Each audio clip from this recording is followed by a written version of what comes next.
नमस्कार, prime news देख रहे हैं आप और मैं हूं आपके साथ आदित्य सिंह। स्वागत है आपका हरियाणा डायरी में। हरियाणा डायरी में सबसे पहले आपको बताएं, हरियाणा के मुख्यमंत्री नायब सिंह सैनी ने चंडीगढ़ के सेक्टर 23 में मौजूद श्री सनातन धर्म मंदिर में आयोजित श्रीमद् भागवत कथा में शिरकत की।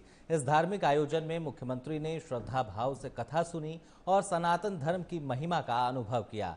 श्रीमद् भागवत कथा का वाचन प्रख्यात कथा व्यास डॉक्टर रमनीक कृष्ण महाराज द्वारा किया जा रहा है। इस दौरान सीएम सैनी ने भगवान मुरलीधर के चरणों में प्रदेश के सभी परिवारजनों के लिए सुख, शांति, समृद्धि और खुशहाली की कामना की। साथ ही प्रदेश के निरंतर विकास और जन कल्याण के लिए भी प्रार्थना की। मैं मकर संक्रांति की बहुत बहुत बधाई भी देता हूँ, शुभकामनाएं भी देता हूँ। ये हमारे पर्व ही हैं जो हम सबको इस सनातन संस्कृति को जोड़ करके रखते हैं। और मेरी बात भी है कि हमारी वो सनातन संस्कृति जो कम हो रही थी, धीमी पड़ रही थी, पिछले 11 वर्षों में हमने अपनी आंखों से वो भी देखा है कि चाहे केदार बाबा की जीर्णोद्धार की बात हो और चाहे काशी विश्वनाथ के जीर्णोद्धार की बात हो, चाहे उज्जैन महाकालेश्वर कॉरिडोर बनाने की बात हो, 1000 वर्ष का सोमनाथ मंदिर के ऊपर ध्वज फहराने की बात हो, ये पल है, अवसर है। और चाहे भगवान श्री राम के भव्य और दिव्य मंदिर के निर्माण की बात हो, और मुझे विशेष तौर से खुशी भी है, चाहे हमारे कुरुक्षेत्र में भगवान श्री कृष्ण के उस स्थल के जीर्णोद्धार की बात हो, जिस स्थल के ऊपर स्वयं भगवान श्री कृष्ण ने स्वयं मानव जात के लिए कर्म का, गीता का संदेश दिया है। मुझे इसलिए भी गर्व है कि पिछले दिनों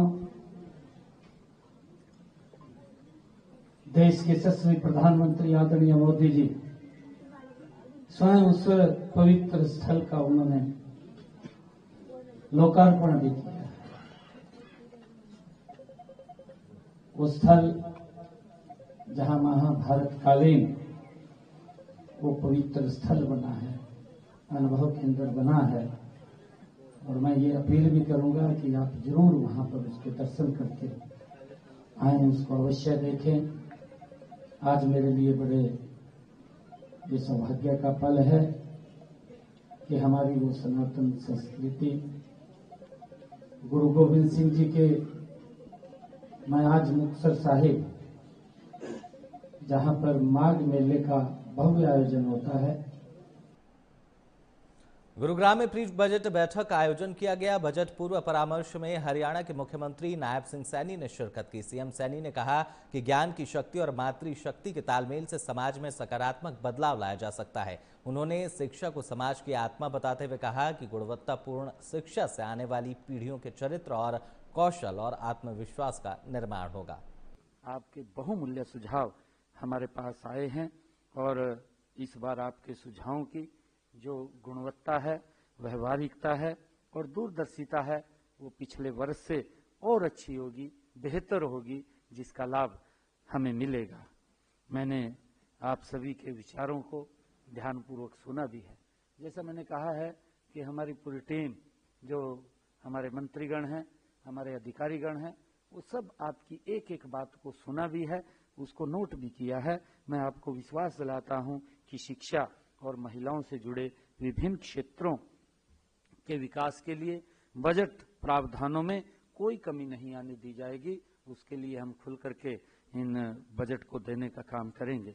मैं केवल आपसे ये अनुरोध भी करना चाहूँगा कि आने वाले अगले 8-10 दिन के अंदर, जैसा अभी मंच से भी बोला गया है कि आपके टेबल के ऊपर एक QR कोड जो हमने AI बेस्ड जो चैट बॉक्स वो लॉन्च किया है, उस चैट बॉक्स के ऊपर आप अपने महत्वपूर्ण सुझाव उसको जरूर शेयर करिएगा। और अगर आप अलग से कहीं चर्चा करते हैं, कहीं सोसाइटीज के अंदर बैठ करके आप बातचीत करते हैं, वहां से कोई अच्छे सुझाव निकल करके आते हैं, मेरा आग्रह आप लोगों से है कि आप उन सुझावों को भी इसके अंदर जरूर शेयर कीजिएगा ताकि हरियाणा के लोगों को इसका लाभ मिल सके। और फिलहाल हरियाणा डायरी में रुक रहे हैं एक छोटे से ब्रेक के लिए।